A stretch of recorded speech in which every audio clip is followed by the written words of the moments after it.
This is a video that I got from Alibai, and I took it and I reorganized it so I could pay attention to certain things. Like I put the year, which is now 44,000 BCE, and I put it next to humans reach Australia. Now we can't see Australia because I cut that part out. Early stoneworking in Europe, Aurignacian culture, Baradastian culture. You have a bunch of shorelines that have changed. Like around England, you can see that the place that used to be called Doggerland, that would have been about here, and that was covered by water. And there was something way up here that was covered by water, but we that anomaly up there, maybe you don't know about it, but that would be when it was a little bit lower. So this must have been empty. And as you can see, this land was connected to Europe. Also, if you go down here, you can see where the Tigris and Euphrates River comes out. It was all the way down here. So when you see this weird area that's cut out, that means, of course, you can estimate that there was a complete area that, like, for example, if they could get down in there, they might find something more. And later on, when it recedes, you'll see that Sumer's here. That's the first. Where are we now? 26,000. I want to show you the years that the mainstream history pulls back those seas. So 23, 22, 21. Okay, there we go. We see a change in cultures. So the advanced culture is the Solutrean and the Gravetian and the Baradosian cultures. Those are the advanced culture. Down in the embryonic civilization will show up. That's going to be Egypt and Sumer. And later, the advanced civilizations. Okay, what happened just now? I'm going to go back because I kind of messed it up, right? But you can see that the and not all of them. Look up in England. You don't see that land receding, but you do see it down here. And over here, we don't see any changes at all in the Mediterranean. So it's all very confusing why certain areas of the earth had an increase in shorelines or a rise in sea levels. It's 18,000 BCE. Let's go to the next one. There's the next one. You can see that there wasn't any change. 16,000 still. Okay, so now we have a change in the civilization. It used to be white, right? They're all over Doggerland, England, Ireland. Over here at the tip of is that Sweden? Now let's go to 15. Okay, so there you go. Now you have a little bit of receding with that area. And now this whole area in Europe is called the Magdalenian, and down here where Sumer will be is called Zarzian, and that's an advanced culture. So we haven't even gotten to the advanced civilizations yet. That won't happen for a long time. Alibai, not me. And you can see here in the society and culture, you see certain humans reach the Americas, 15,000 BC. So basically they're trying to imply that humans reach the Americas across the land bridge. That's what they're trying to say. So now we can see some changes already again. Italy is now the former Gravettian culture. They moved down there.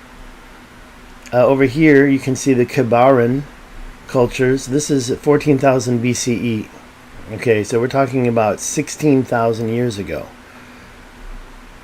Now, one of the things is that I do believe that there were floods before 12,900 years ago. Probably about then, that's when all these cultures were totally erased. Okay, here we are. Next, 13,000.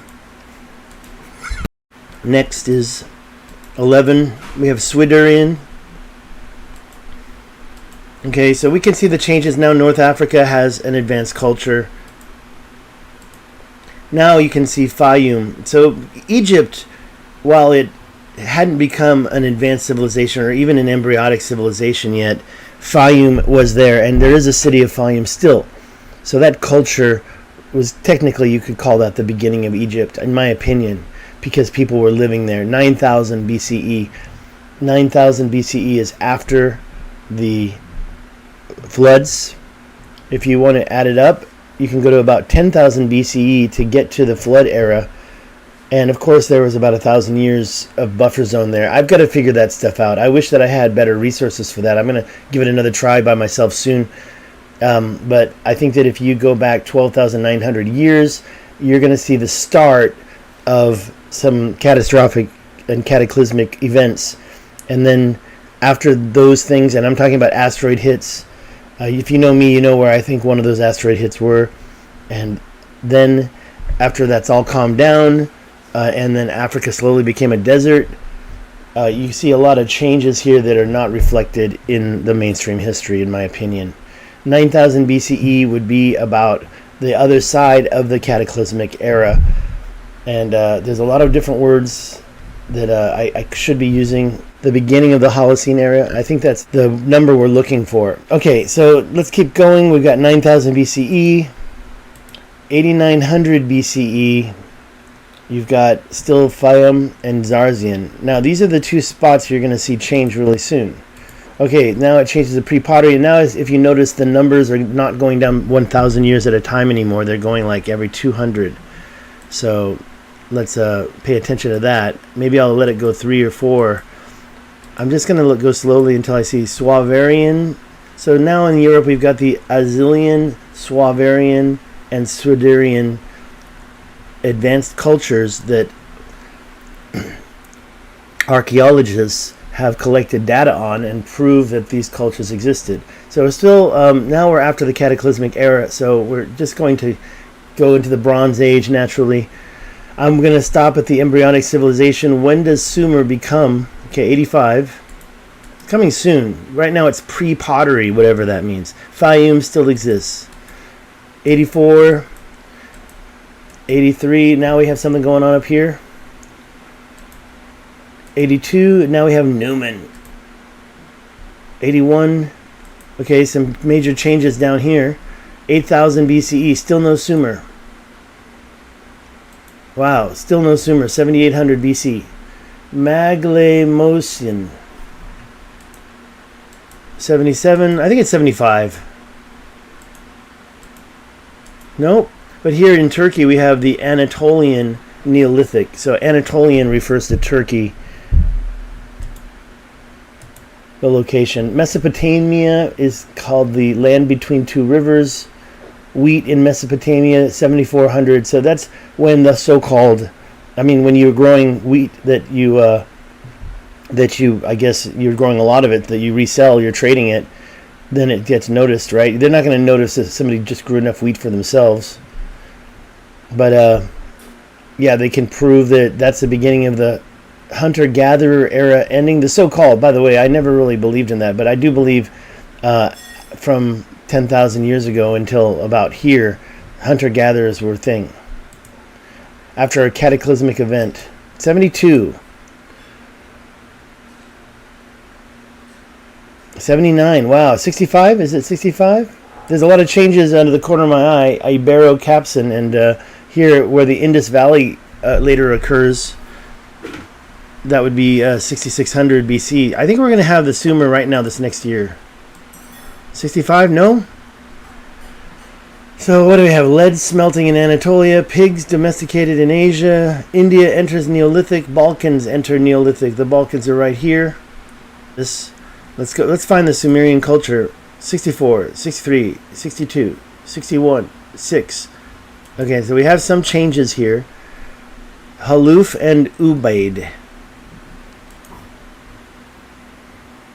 As you can see, we have Berbers in North Africa. Okay, there we go. Sumer, 55. Okay, so I was totally wrong. It's 7,500 years ago. 7,500 years ago, the Sumerians appeared with their embryonic civilization, and that lasted many, many years. Later, the Egyptians will start very soon as far as being embryonic. I'll just let it roll for a while, and I'll talk. If I have to stop it, I'll try to stop it. I can even rewind, right? This is the computer's player. It's very difficult to rewind. Okay, so I can tell you Anatolian Chalcolithic. That means copper. So that means the copper era. So this is Turkey's copper age. And we're still waiting for Egypt to catch up with their embryonic civilization, right? According to mainstream history. I mean, do I believe that... I mean, what is this Fayum? I don't know. They basically were prehistory. They didn't write. They didn't have the Egyptian writing. So here we are at 5,000. We're coming up to 5,000 BC. And we have basically still Sumer. Only Sumer. Still and only Sumer was the only... This is the only embryonic civilization for all this time, according to Alibi. Now, I have seen other timelines that show Sumer and Egypt started at the same time. You know, I'm very dependent on other people's knowledge when it comes to this. We have card pottery, Neolithic in Greece. We have all these civilizations I've never heard of in Europe except for Ibero. I know Ibero is a peninsula, right? The Iberian Peninsula. But all these names probably come from the researchers rather than... I mean, this is a good name, I understand that. But these other ones, linear pottery, I don't get it. It's this whole area. So linear pottery went across this whole area. Alcoholic fermentation in Egypt. So Egypt hasn't even shown up yet. And still they're saying... They're not even showing the name Egypt. So why does it show that it already started? See, there's a contradiction right there. Okay, Anatolian, no, it stayed the same. Everything's the same. CT, Vinia, the Berbers are still the same. 4300 BC, 4350. Still waiting on Egypt to catch up. There we have now changed to the Mahdi. Oh, okay, so the Iranian Copper era. The age of copper in Iran. Pitcomware. Have no idea what that means. Some type of a cooking accessory, maybe. I mean, we're talking about what they use, right? We're talking about the stuff. These are not even embryonic. These are advanced cultures. So you're finding probably the tools they used every day. Their weapons, stone weapons, of course, but also I think things that are used in the kitchen. Still no Egypt. Isn't that amazing? That Sumer, according to Alibi, mainstream history buff, is... oh, look, something happened down in Africa. And by the way, I did cut off the oldest advanced culture, which was in Africa. It was the... I forgot how to pronounce it. Give me a second. Okay, finally, it's still no Egypt. The word Egypt, not yet. Silk production in China, 3600 BCE. There were no smartphones. Okay, so this is a little slow. I should speed it up, maybe. 3460. There's some big changes there. Something out in the middle of where Kazakhstan is now. And Uzbekistan, those Stani countries, finally gets one of their advanced cultures. But you've got big changes in Europe, a little bit going on in the English island, or what is now the UK British island. Something happening in Sweden, not much. You know, it's pretty cold up there still. Okay, finally Egypt came and I didn't even notice it. So let's go back. I know, I feel stupid. 31, what is this? Okay, 34, okay, so... There, let's just wait again. This is all for my own reference. I like to actually narrate it as I see it because that can help me remember it. So we have even going down into Nubia with the Nile now. 3,200 Nubian Nile civilizations on the river. They're trying to imply Egypt proto-dynastic Egypt. There you go, Egypt 1. So it was basically 3,100 or 32... I have to double check that. 32. This is Egypt 1, and it actually is in the advanced civilization. So it just surpassed Sumer, which seems almost too incredible. What does that mean? How does Egypt surpass Sumer so quickly as far as being advanced? And now Sumer becomes an advanced civilization, 2800. And we're going to start getting into the war stories, religious statues in Sumer, 365-day calendar in Egypt. And we're talking 4,700 years ago. Elam. Okay, so now you've got advanced civilizations popping up everywhere. Now, if you notice, there's like another hour. I'll show you the end. That's the end. I'm not going to play the whole thing. It's 40 minutes long. There's no way I'm going to play the whole thing. I'll click it back here, and I think I can stop it. See, now you can see how Egypt is spread out in 1877 BC. So we're talking 38 plus 20, so 3,900 years ago. So as you can see, if you want to know when the pyramids were built, you have to go to 2500 BC. Then we'll see the Sphinx. I think we're going to see the pyramids. Let's go back to that. So according to mainstream history, now as far as I'm concerned, the body of the Sphinx has been there carved for more than 10,000 years. And I think it faced the constellation Leo as it came up during the spring equinox, as does, I think, Robert Schoch and even Graham Hancock, I would assume, although I'm not 100% sure. So yeah, getting back to this, I don't want to open up my spreadsheet, but 10,000 years ago, the constellation Leo, we were in the age of Leo, according to Stellarium, which I don't trust 100%, but I think it's safe to say about 8,000 to 10,000 years ago was when Leo was the equinox constellation. Here's the Epic of Gilgamesh was completed. Okay, it changed. It's got to get back a little farther. It even slows down even more. It's going 100, but it's going to go one at a time eventually. So here we are at 26. Let's just play it from here.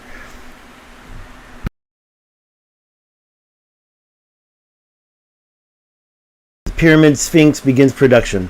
Pyramid of Giza completed, 2530. So that's 4,500 years ago. Circle added to Stonehenge. Sphinx is completed. After the pyramid, which pyramid? Religious statues in Mari.